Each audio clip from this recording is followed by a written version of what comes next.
Hello students, welcome to the EPG Pathshala. I am Dr. Rashmi Sharma, Head of the Department OB and HR, Lal Bahadur Shastri Institute of Management, Delhi. Today we will learn the module Competency Based Human Resource Management. This module is from the paper Contemporary Issues in Human Resource Management and Future Trends. The learning outcome from this module would be, we would be introducing benefits of a competency-based structure, understanding the competency-based structure, challenges of competencies, advantages and challenges of a competency-based reward system. Understanding the benefits and challenges of a competency-based structure is important for us to understand. We need to implement a sound reward system in the organization on the basis of a competency-based structure. Competency-based approach refers to the human resource management module which addresses the job performance. This approach fosters increased training, skill building, job satisfaction and other measurements and leads to improving the hiring practices. Benefits of a competency-based structure. For employers, employees' organization-funded training and professional development activities are cost-effective, goal-oriented and productive. This enables the employees to achieve a high level of competence in an efficient manner. It records the employee's acquisition of skills, knowledge, safety and other procedures relating to each task. It reduces the cost overruns caused by poor performance or miscommunication of job expectations. It improves the communication between employee and management. It also increases the internal employee mobility, provides the organization with greater ability, scale and flexibility as required. This helps to establishing a framework for constructive feedback by management at a scheduled training and performance appraisal intervals. This also clarifies the job standards for performance appraisals. It outlines the employee development and promotional path within the organization. It sets the clear performance expectations for employees, enabling them to make better decisions and work much more effectively. It gives the employees insight into the overall strategy of the team, department and organization, leading to greater engagement and motivation. It also enables the employees to be much more proactive beyond their individual roles by learning additional competencies that are valued by the organization. It provides clear direction for learning new job skills and offers a reference resource for day-to-day requirements which increases the potential for job satisfaction. It also provides a mechanism for the recognition of employees' abilities and ensures that the individual's professional development and training milestones are recorded and acknowledged by the organization.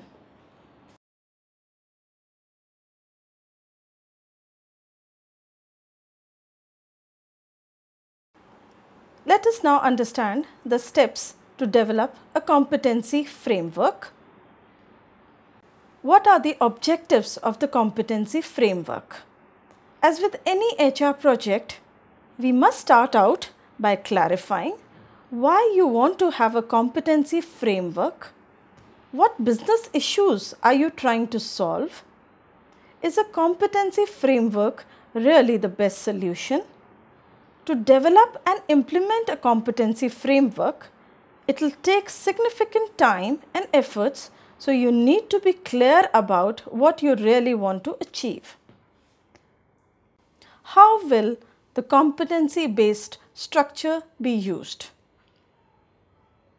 Competency frameworks can be used as a tool to support a number of people, processes such as recruitment and selection, performance management and career planning.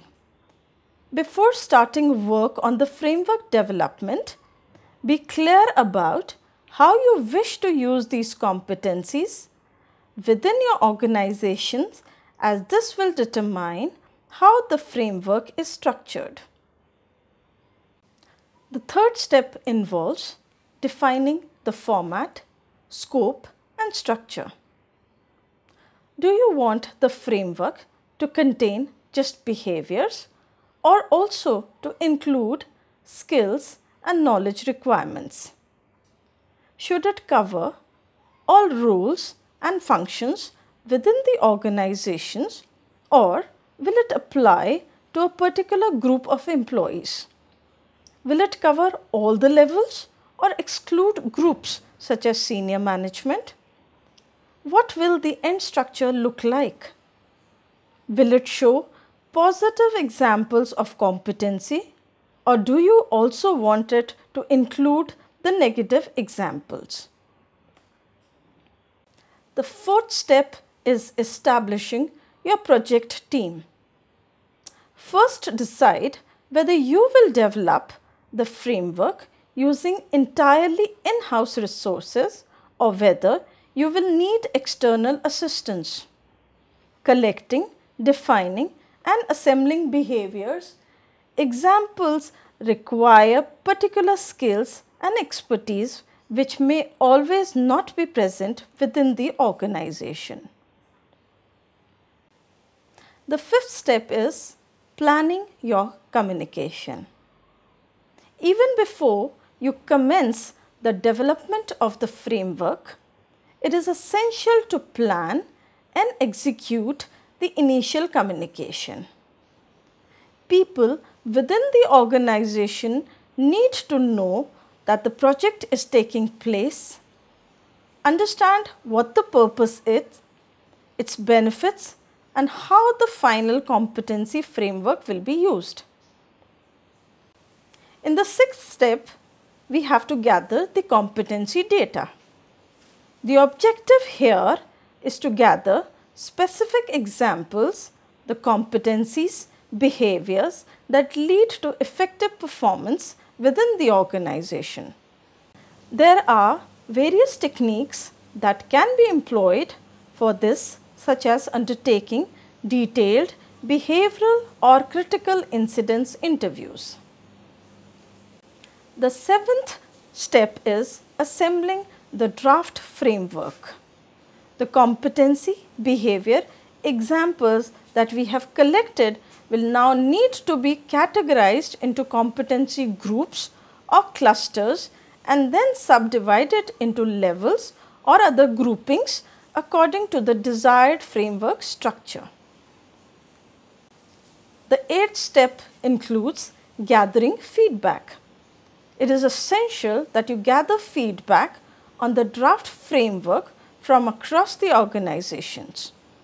Participants should identify any competencies, examples that are duplicated, vague, in the wrong group or level, not relevant to them, or something that we do not understand. The ninth step talks about testing the framework.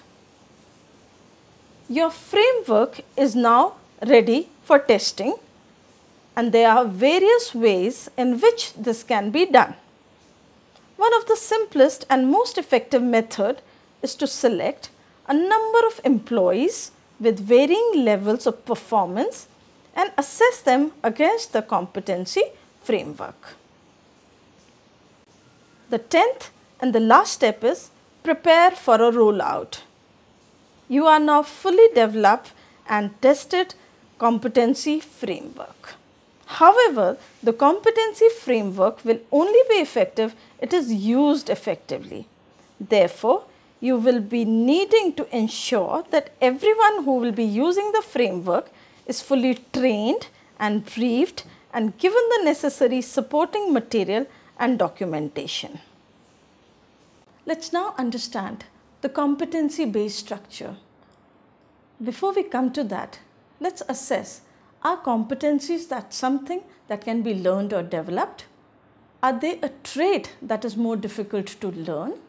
Do competencies focus on the minimum requirements that the organization needs? Do they focus on outstanding the performances? Are they the characteristics of the organization or the employee? Now let us understand about defining competencies. How do you define competencies? Competencies are skills, that is demonstration of expertise, knowledge, that is accumulated information, self-concepts, that are your attitudes, values and self-image, traits are general disposition to behave in a certain way, and motives are thoughts that derive behaviors. As per the organizations, there are top 20 competencies that they look for in their employees. Achievement orientation, information seeking, concern of quality, analytical thinking, initiative, conceptual thinking, interpersonal, understanding, self-control, customer service orientation, self-confidence, influence and impact, business orientation, organization, flexibility, networking, directiveness, teamwork, cooperation, developing others, team leadership and technical expertise. Let's understand how to design a competency-based structure. Competency-based structure can be defined on core parameters. First, understanding the core competencies. What are the core competencies? Core competencies are linked to the mission statement. They are abstract by nature and are broadly applicable to the knowledge, skills and behaviors. Then comes the competency sets. Competency sets help to translate each core competency into action. The competency indicators are observable behaviors that indicate the level of competency within each set. When we have to design a competency-based structure, we have to understand what kind of information to collect. Personal characteristics like, is the person trustworthy, loyal? Is he or she visionary? That is the highest level of competency he or she has. It is also organization specific, that is the function specific, leadership, customer orientation and functional expertise. Next question to be asked in developing this framework is whom to involve. Not everybody understands is one thing that we all to know. Some feel it's useful only for career development and not for compensation. Establish certification methods. We need to wonder, can we use all the competencies at the same time or all the time? There are certain assumptions about competencies that are not even clear. We should also understand that competency indicators become obsolete as the strategies shift. It is difficult to certify objectively whether a person possesses a competency. There have been several research on competencies that have been done in the recent past. There is a debate on whether competencies can be translated into a measurable objective for the basis for pay. Competencies are enhanced by the extent to which people throughout the organizations are business driven and values driven. There are several organizations that have competency based HRM. If these organizations have a competency based HRM, then these are the characteristics. Such organizations deal with intellectual capital and knowledge management. The typical business benefits of an effective competency framework. There is a common language for describing the effectiveness of the competency across the entire organizations.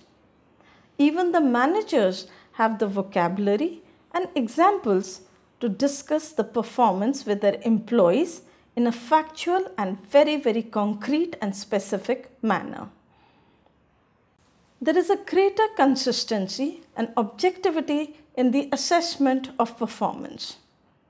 A reduction in recruitment and selection mistakes.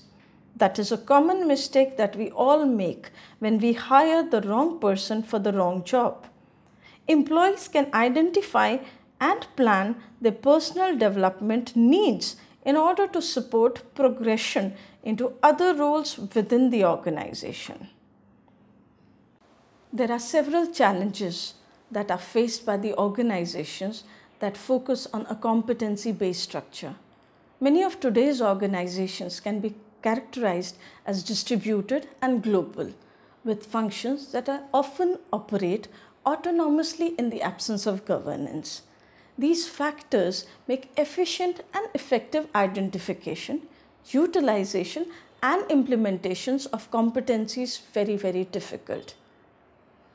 In fact, only 69% of the organizations that were surveyed in a recent study said that their competency management was only somewhat but not at all effective. Let us understand what exactly are the benefits of having a competency-based structure in the organization. Effective and automated competency management, it creates a real-time and predictive inventory of the capability of any workforce. By defining and automating job roles and associated competency, proficiency, leadership can readily identify the strengths and skill gaps. Competency management then informs the targeted skill development learning solution, improving the individual and organizational performance, which leads to better business results. There are several advantages and challenges if you have a competency-based employee reward system. Competency-based employee rewards offer major support to other competency-based HR management practices. A competency-based approach improves an organization's bench strength. It simulates employee development, and ultimately the clients or customers who receive an exemplary quality output will be much more satisfied with the organization's product or service. Therefore, we can conclude that in this module, we have learned the competence system and the competency-based system. The steps in designing the competency-based structure were also elaborated, and the advantages and disadvantages of having a competency-based human resource management was also discussed. Thank you.